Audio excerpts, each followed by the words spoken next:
investigation. How may I direct your call? I want to turn myself in. Please hold. FBI Special Agent Sam Baker. I'm the in and out bandit. I want to turn myself in. It took patience. Something I couldn't rush.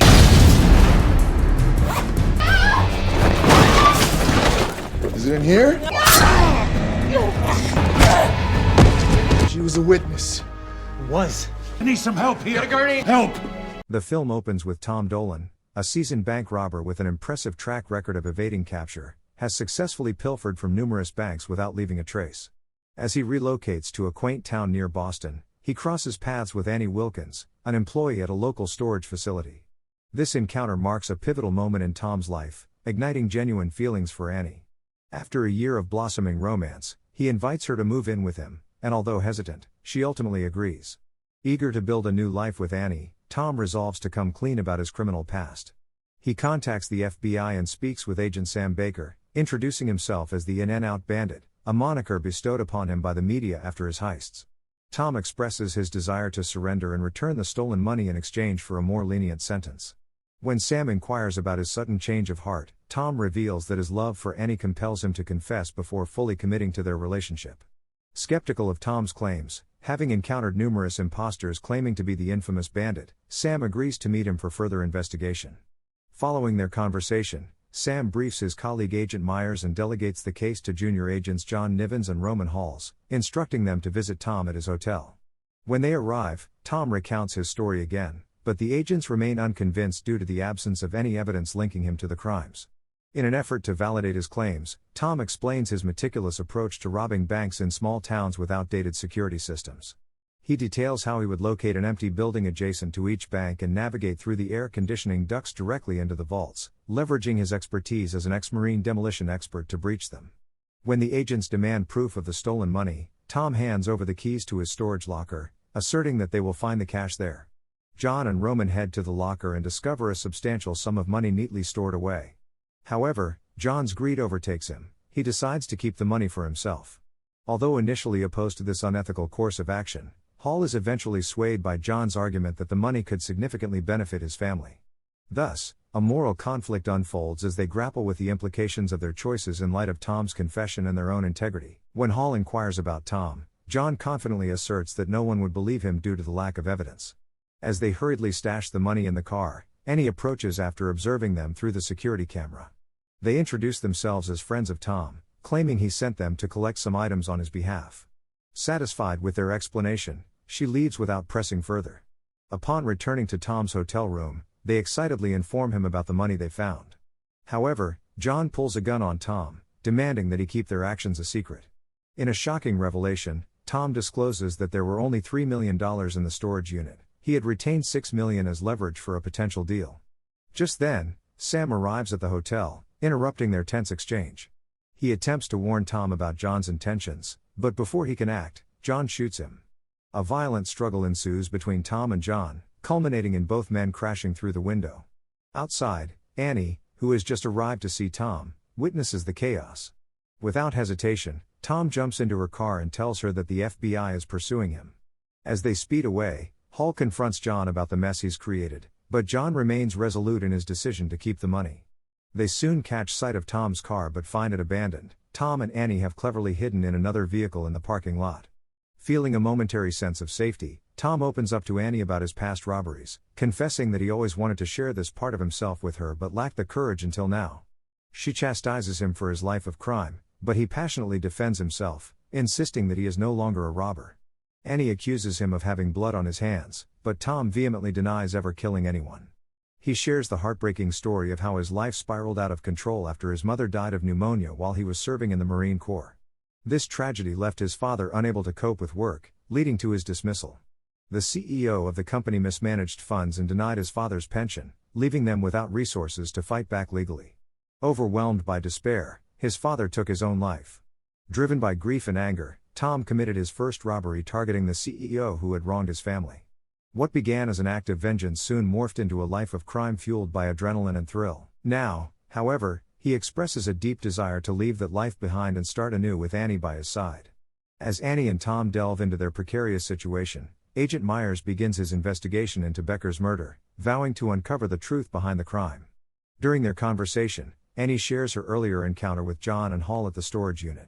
Tom reveals the shocking news that they had killed a fellow agent, expressing his deep concern that they would frame him for Becker's murder, knowing that the FBI would likely side with their own rather than believe his claims. Myers interrogates John and Hall, but they deceitfully assert that Tom was the one who killed Becker and fled with a woman. When questioned about the storage unit, John lies, claiming there was no money to be found and that Tom had been deceptive. Realizing the relentless pursuit he faces from the agents, Tom urges Annie to leave the city and take refuge in a hotel until the storm passes. After a heartfelt goodbye, Tom begins searching for John's whereabouts, while Myers informs his team that they have discovered Tom's fingerprints in his hotel room. Despite this evidence, he notes that Tom's record is clean and devoid of any criminal involvement. Myers uncovers information about Annie and instructs his team to track her down. Meanwhile, Annie calls Tom to reveal that she hasn't left the city. Instead, she has returned to work, where she discovered security footage of John and Hall removing boxes from the storage unit. Alarmed for her safety, Tom urges her to leave immediately, but before she can act, John arrives. Recognizing the imminent danger, Tom commandeers a delivery van and races to her aid, only to find John already interrogating her. John accuses Annie of being Tom's accomplice and demands the memory card containing the footage. Despite her attempts to resist, he overpowers her. Hall, who has been waiting in the car, enters to find Annie unconscious on the floor. Intent on killing her, John is stopped by Hall, who checks her pulse and fabricates a story about her death to compel John to leave. Moments later, Tom arrives and rushes Annie to the nearest hospital, ensuring he departs before law enforcement can catch him. In a desperate move, he contacts the FBI, requesting to speak with John. He confronts him with accusations of theft and harm against Annie, fully aware that Myers is listening in. Shortly after, Myers calls John to inform him of his visit to Annie in the hospital, causing John to realize Hall's deception regarding her condition. A police officer spots Tom on the road and alerts John and Hall, prompting another chase. In a calculated maneuver, Tom collides with their vehicle and escapes. Soon after, Myers catches up to Tom and begins to assault him, accusing him of murdering his friend. Tom vehemently denies the accusation and reveals that John is responsible for both Becker's death and Annie's injuries due to her possession of incriminating evidence against him. He presents Hall's gun, stolen from him in the hotel, as further proof. Myers promises to uncover the truth. Meanwhile, John pressures Hall to kill Annie, but Hall refuses. In a fit of rage, John decides to take matters into his own hands but is thwarted by Myers' presence in Annie's hospital room. Myers calls John into his office to question why Tom is implicating him and brings up Tom's earlier claims of theft. Once again, John denies any wrongdoing and insists there was no money involved. Hall joins the discussion as Myers returns the gun he retrieved from Tom, yet he remains silent towards Hall. After the meeting, Hall inquires about John's next move, only to be met with a chilling threat to harm his family if he doesn't remain loyal. Troubled by their immoral actions, which clash with his principles, Hall grapples with guilt and reassures his wife that his choices were made solely to provide a better life for them. That night, Tom storms into Hall's home and confronts him. Initially fearing for his life, Hall believes Tom has come to kill him, but Tom clarifies that he is merely a robber, not a murderer. He acknowledges Hall's reluctance to participate in John's scheme and encourages him to rectify his mistakes. In a moment of vulnerability, Hall agrees to assist Tom, revealing that he has the security footage taken from Annie's pocket. He also discloses John's sinister plan to eliminate her and urges Tom to relocate her to safety, leading Tom to take Annie to a hotel. Later, Tom contacts Myers to inform him of Annie's whereabouts while insisting she is not implicated in his criminal activities. Myers expresses his full support for Tom's pursuit of evidence, but Tom declines any assistance, asserting that he will handle the situation alone. As Annie recuperates from her injuries, Tom prepares explosives and plants them in John's house. He calls John, demanding a confession of his crimes. However, John refuses. In a calculated move, Tom detonates the explosives just before making his escape. John mocks Tom for failing to kill him, but Tom clarifies that his intention was never murder, he merely seeks John's confession. After reaching his safe house, John contacts Hall to inform him about the explosion, arranging to meet up. Meanwhile, Annie invites Myers to the storage unit, where she presents the security footage and reveals the remaining money as proof of Tom's innocence. Tom and Hall confront John, where Tom discloses that he has handed over the security footage. An argument ensues as Hall accuses John of murdering Becker, leading John to shoot Hall before fleeing with the money. As John drives away, Tom calls him, revealing that a bomb is hidden beneath his car seat. He warns John that it is pressure sensitive and advises him to stay in the vehicle until the bomb disposal squad arrives. After ending the call, Tom retrieves a recording device from Hall's body containing John's confession to Becker's murder.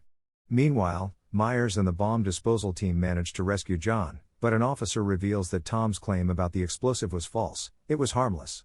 Realizing the truth of Tom's statements, Myers orders John's arrest and recovers the stolen money from his car. Upon returning to his office, Myers receives another recording device that substantiates Tom's innocence. Shortly thereafter, he visits Annie, where they encounter Tom, who voluntarily turns himself in as part of their agreement. Thank you for watching. If you are new, don't forget to subscribe for more recaps. Until next time, have a nice day.